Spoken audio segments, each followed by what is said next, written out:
Behind the RedLine, Episode 79, The Beast of Manchester, Trevor Hardy, Greater Manchester, United Kingdom, 1974 to 1975. There are moments when a city collectively changes its behavior. Parents walk their children to school. Playgrounds empty before sunset. Doors are locked earlier than usual.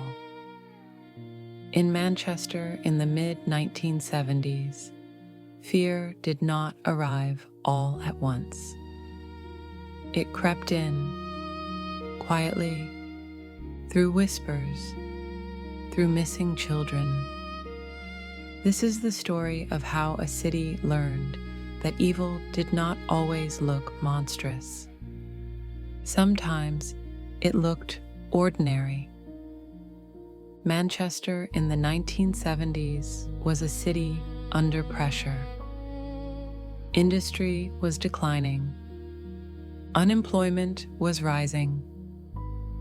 Working-class neighborhoods were tightly knit but strained. Children still played outside. Freedom was assumed. Trust was default. It was a time before constant supervision, before CCTV, before widespread public fear of strangers. That openness would be exploited. Trevor Hardy was born in 1952. He lived in Manchester with his parents. He was described as quiet, socially withdrawn, and emotionally stunted. Hardy struggled to form relationships.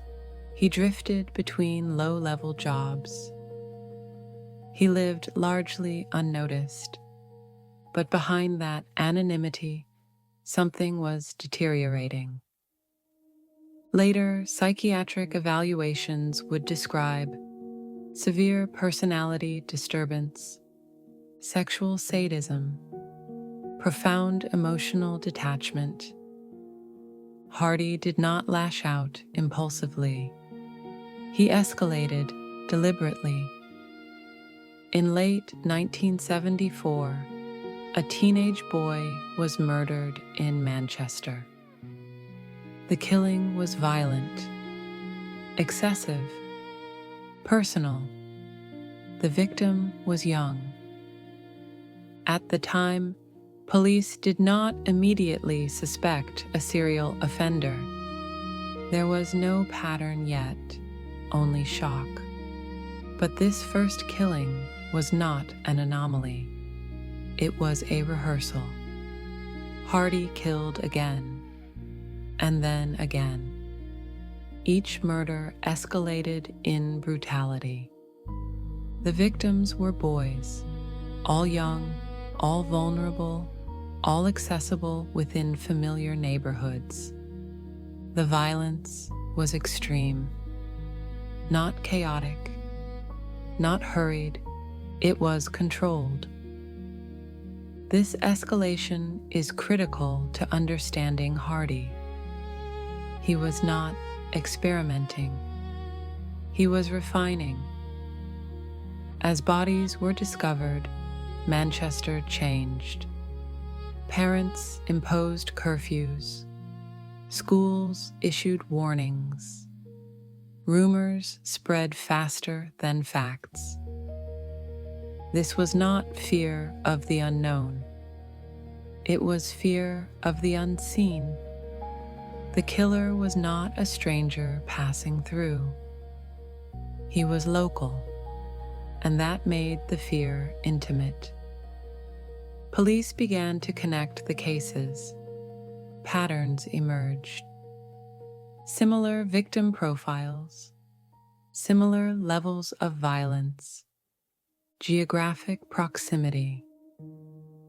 Eventually, suspicion turned toward Trevor Hardy. When police searched his home, what they found confirmed their fears. Evidence linked him directly to the murders. Hardy confessed, not with remorse, but with detachment.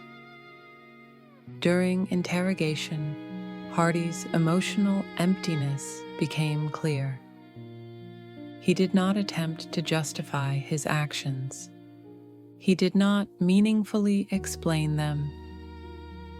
Psychiatrists described a man incapable of empathy.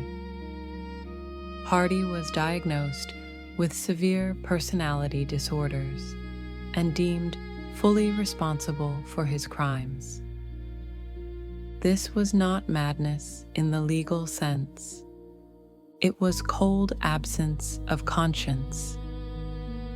Trevor Hardy was convicted of 3 murders. He was sentenced to life imprisonment.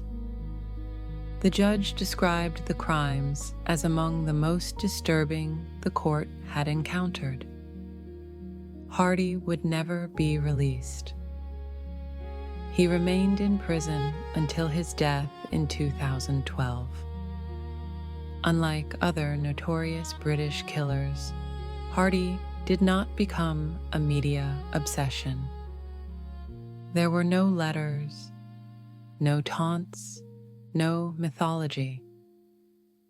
And yet, the damage lingered. Families were shattered. A city's sense of safety was permanently altered. Sometimes, the most dangerous offenders are the ones who never seek attention.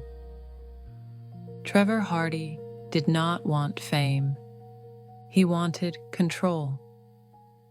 He took it from children who never had a chance to defend themselves.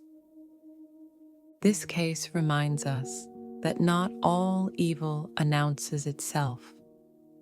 Some of it lives quietly until it doesn't. Behind the Red Line exists to remember the victims first, and to say clearly, silence does not mean safety. Ordinary does not mean harmless. And containment is not the same as prevention.